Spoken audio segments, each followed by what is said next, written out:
Hello everyone! Today I'm going to do a quick review of a sort of new Jane Eyre radio adaptation. I've previously reviewed 4 other radio adaptations of Jane Eyre. There are links in the description below if you want to check those out. 3 of them are from the 1940s and 1 is from 1972. This BBC Radio 4 full-cast dramatization 2-CD set came out in 2016 and was dramatized by Rachel Joyce. It's approximately 2 hours 15 minutes long and stars Amanda Hale and Tom Burke.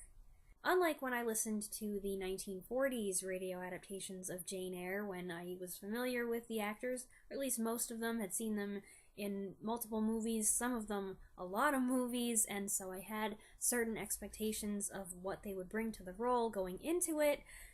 I'm not really familiar with either of these actors. He's been in a couple period dramas that have been on my to-watch list for a couple years now. I still haven't gotten to them. And she was Anne Elliot's sister Mary in the 2007 version of Persuasion, which I have seen a few times, but that's all I've seen her in. So I was able to go into this with no preconceived notions about what their performances would be like, which I guess is a good thing.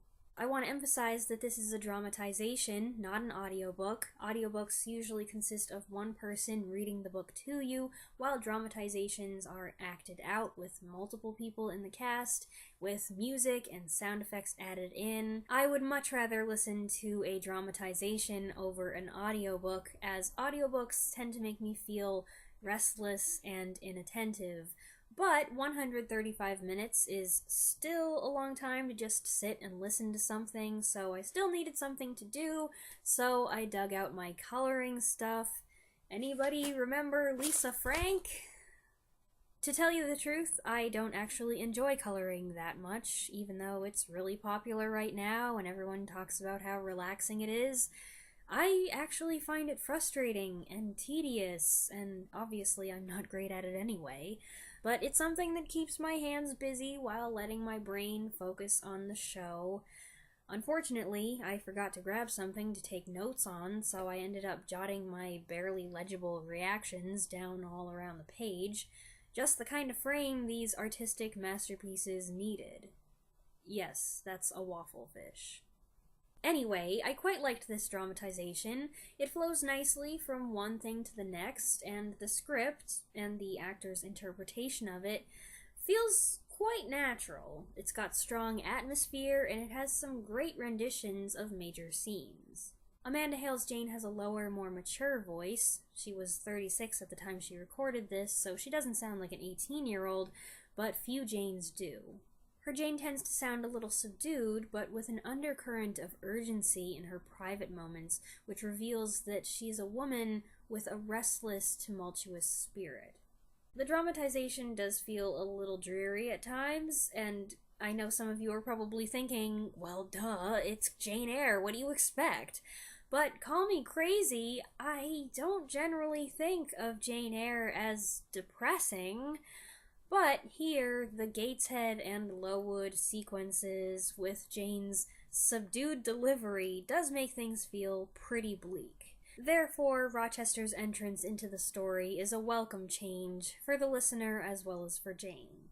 Tom Burke has an attractive voice. His Rochester is generally more calm and understated than some others, which I think makes the passionate and desperate moments even more interesting. If I were to compare these actors to their predecessors, which you know I can't help doing, I would say that Hale's voice sounds a little bit like Ruth Wilson's at points, while Burke occasionally reminds me of Michael Fassbender, but without Fassbender's tendency toward testiness.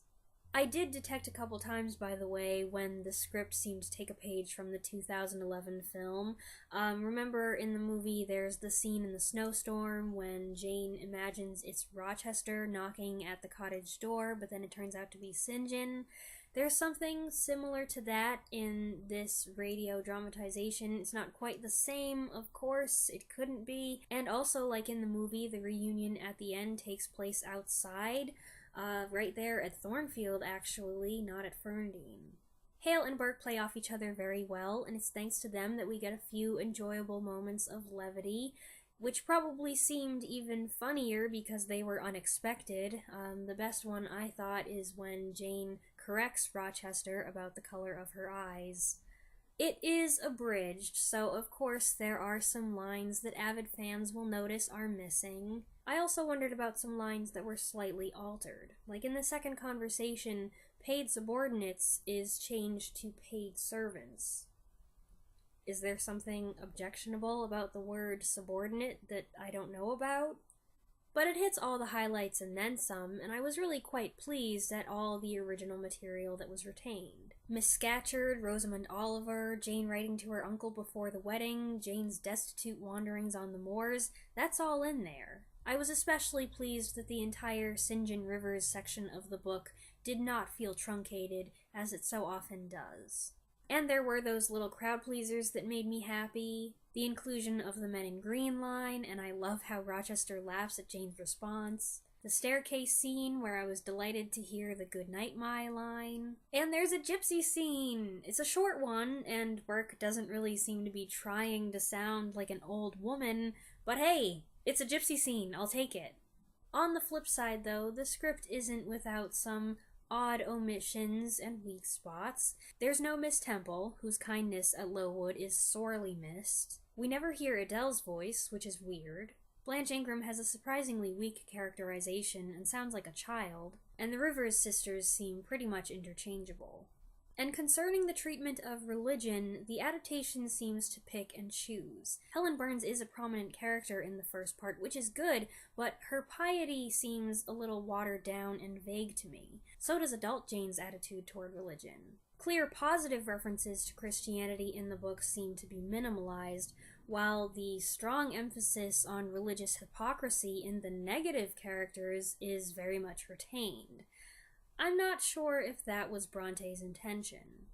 But you win some, you lose some, and on the whole, I'd say this is a good production. My favorite parts were the great proposal scene, the emotional post-wedding scene, the reunion, so all of Jane and Rochester's most intense scenes together.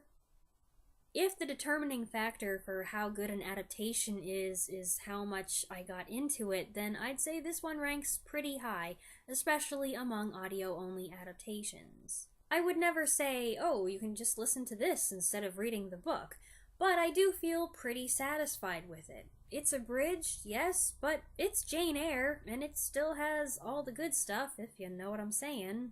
So if you're interested in listening to a fairly close approximation of the book, you could do worse. The 1972 radio drama with Megwin Owen and Patrick Allen is more faithful, it's also longer, I loved it, but I would definitely listen to this one again. I want to give a special thank you to Carolyn from Carolyn's Reading Ramblings for bringing this to my attention a few months ago. It was probably a lot longer than a few months ago. I hope you enjoyed the review. Don't worry, I will get back to the adaptation comparisons relatively soon. I know I left you hanging there in the middle of Mason's Visit, which is a terrible place to take a break, but I wanted to review this before any more time went by. I appreciate your sticking around, and I'll see you again soon. Thanks for watching.